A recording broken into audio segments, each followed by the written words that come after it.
Communication ہماری زندگی میں ایک اہم رول رکھتی ہے. کمیونیکیشن کے بغیر ہماری زندگی نامکمل ہے.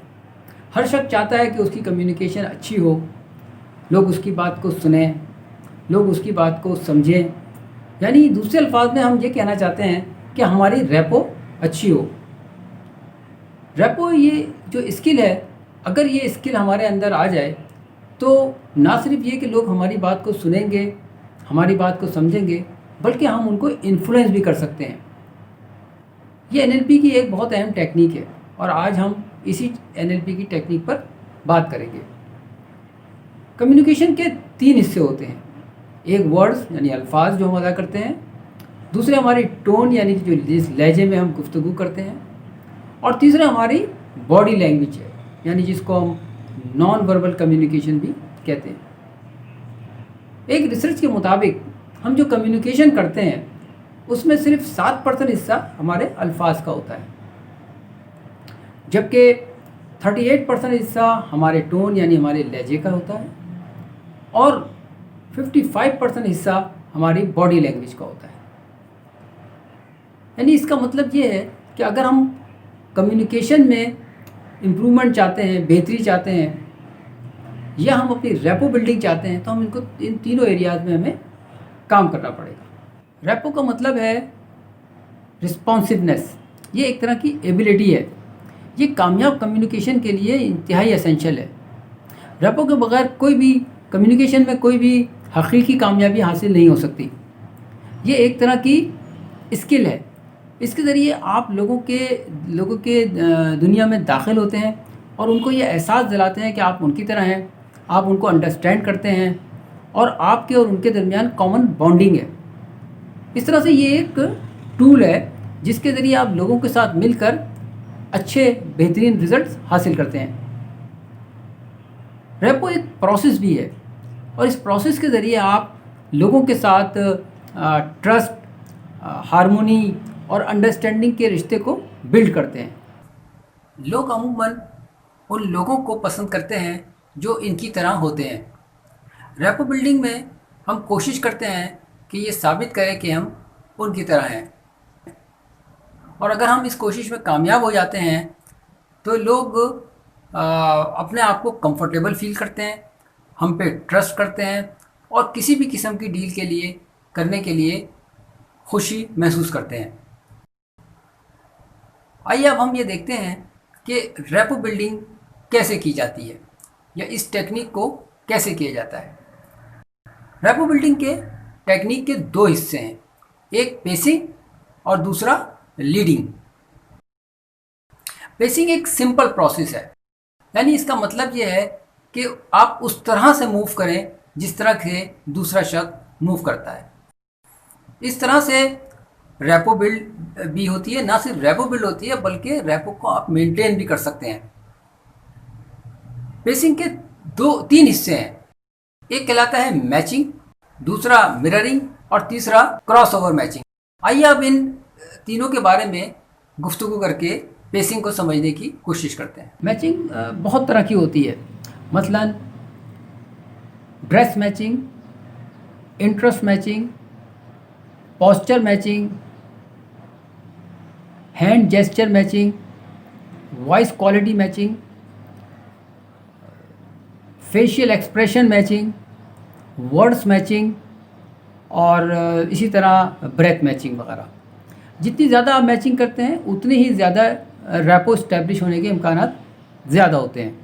یعنی مقصد یہ ہے کہ اگر آپ کو پتہ ہے کہ کوئی شخص کوئی خاص ڈریس کو پسند کرتا ہے تو آپ ریپو بلڈ کے خاطر آپ بھی اسی ڈریس کو پہن سکتے ہیں. اسی طریقے سے اگر ایک شخص کوئی خاص ٹاپک پہ انٹرسٹ رکھتا ہے یا کوئی خاص بکس کے اندر انٹرسٹ رکھتا ہے تو آپ بھی انہی ٹاپک سے اسی بکس کے اوپر بات کر کے اس کے انٹرسٹ کو میچ کر سکتے ہیں. اسی طریقے سے وہ شخص کس طریقے سے بیٹھتا ہے، کس طریقے سے اب اس کا پوسچر ہے، کس طریقے سے اس کا جیسچر ہے، ان جیسچرز اور پوسچر ان کی موومنٹ کو آپ میچ کر سکتے ہیں، آسانی کے ساتھ میچ کر سکتے ہیں. کمیونیکیشن میں اگر آپ وہ شخص کوئی خاص قسم کے الفاظ استعمال کرتا ہے تو آپ بھی انہی الفاظ کو اپنی کمیونیکیشن میں استعمال کر سکتے ہیں. اس طریقے سے ریپو بلڈ ہونا شروع ہو جائے گی. سب سے پاورفل جو ریپو بلڈنگ کے لیے وہ بریتھ میچنگ ہوتی ہے. یعنی جب وہ شخص انہیل کرے، یہ کام آپ کو آبزرویشن کے بعد کرنا پڑے گا، یعنی کہ وہ شخص اگر انہیل کرتا ہے تو آپ بھی انہیل کریں، اگر وہ ایکزیل کر رہا ہے تو آپ بھی ایکزیل کریں۔ اس طریقے سے ان تمام میچنگ سے ہوتا یہ ہے کہ اس شخص یہ احساس پیدا ہو جاتا ہے اس شخص کے اندر کہ وہ یہ شخص جو میرے سامنے بیٹھا ہے وہ میری طرح کا ہے۔ میچنگ کا ایک فائدہ یہ ہوتا ہے کہ دوسرا شخص انکانشیس لیول پر ریکگنائز کرتا ہے کہ آپ اس کو سمجھتے ہیں، اس کی بات کو سمجھ رہے ہیں، کمیونیکیشن کو سمجھ رہے ہیں اور اس بات کو ویلیو دے رہے ہیں۔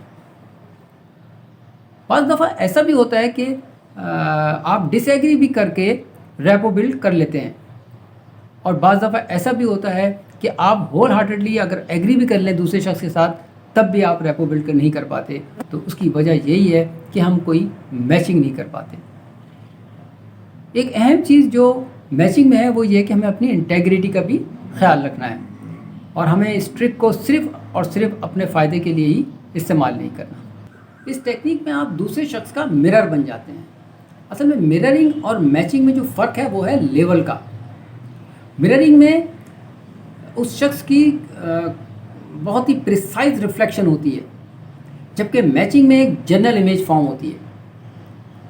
مررنگ جب آپ کرتے ہیں تو اس کی مثال ایسی ہے کہ اگر ایک شخص فرض کریں اپنے سر کو رائٹ کی طرف ٹلٹ کرتا ہے تو آپ کو لیفٹ کی طرف ٹلٹ کرنا ہوگا۔ اس طریقے سے آپ کنیکشن فارم کرتے ہیں۔ کراس اوور میچنگ، اس کو انڈائریکٹ میچنگ بھی کہتے ہیں، یعنی اگر ایک شخص کی کسی دوسرے شخص کی بریدنگ کو آپ اپنے باڈی کی کسی موومنٹ کے ساتھ اگر میچ کرتے ہیں تو اس کو انڈائریکٹ میچنگ کہتے ہیں۔ یعنی ایک شخص اگر انہیل کر رہا ہے تو آپ اپنے تھم اور فرسٹ فنگر کو جوائن کر لیتے ہیں، اور جب وہ ایکزیل کرتا ہے تو آپ اس کو علیحدہ کر لیتے ہیں۔ اس طریقے سے آپ میچنگ کرتے ہیں اور اس شخص کو انکانشیس لیول پر یہ میسیج دیتے ہیں کہ ہم تمہاری طرح ہیں اور تمہاری بات کو انڈرسٹینڈ کرتے ہیں۔ اسی طریقے سے اور بھی طرح سے میچنگ کی جا سکتی ہے۔ مثلاً ہم اپنے وائس کے ٹیمپو کو کسی شخص کی بریدنگ کے ساتھ میچ کر سکتے ہیں، اور اسی طریقے سے ہم اپنے اس کسی شخص کی آئی بلنکنگ کو اپنی فنگر کے ساتھ یا ہیڈ کی موومنٹ کے ساتھ بھی میچ کر سکتے ہیں۔ تو یہ ساری جو میچنگ کہلاتی ہیں یہ انڈائریکٹ میچنگ کہلاتی ہیں، یا اس کو کراس اوور میچنگ بھی کہتے ہیں۔ لیڈنگ اصل میں ریپو بلڈنگ کا ٹیسٹ ہے، یعنی یہ معلوم کرنا ہے کہ آیا ہماری ریپو اسٹیبلش ہوئی ہے یا نہیں۔ اس کا آسان طریقہ یہ ہے کہ آپ اس بیہیویئر کو جس کو آپ مسلسل میچ کر رہے تھے اس میں کوئی چینج لا کر دیکھیں۔ اگر چینج لانے کے بعد آپ کو کوئی رسپانس ملتا ہے تو اس کا مطلب یہ ہے کہ ریپو اسٹیبلش ہوئی ہے، لیکن اگر کوئی رسپانس نہیں ملتا اس کا مطلب یہ ہے کہ ریپو اسٹیبلش نہیں ہوئی اور آپ کو ابھی مزید پیسنگ کرنی چاہیے۔ ریپو بلڈنگ میں اصل میں ہم کیا کرتے ہیں کہ دوسروں کے پوائنٹ آف ویو کو کی طرح سے دیکھنا اور سوچنا شروع کرتے ہیں۔ اس طریقے سے ہم آہنگی پیدا ہوتی ہے۔ ریپو بلڈنگ کے اندر کوشش کی جاتی ہے کہ کامن چیزوں کو لیا جائے اور ڈفرینسز کو ایلیمنیٹ کیا جائے۔ اس طریقے سے تیزی کے ساتھ جو ہے وہ ریپو اسٹیبلش ہونا شروع ہو جاتی ہے۔ ریپو بلڈنگ ایک ایبلٹی ہے، اور یہ سیلز مین، مارکیٹنگ کے لوگ، پولیٹیشین، مینیجر، بزنس مین، ان سب کے لیے اس ایبلٹی کا ہونا بہت ضروری ہے۔ جیسے جیسے ہم ریپو کو اسٹیبلش کرنا شروع کریں گے ہمیں اپنے اپنے ایریاز کے اندر سکسیس حاصل ہونا شروع ہوگی۔ اب اجازت دیجیے، انشاءاللہ نیکسٹ ٹائم پھر کسی ٹاپک کے ساتھ حاضر ہوں گے۔ خدا حافظ۔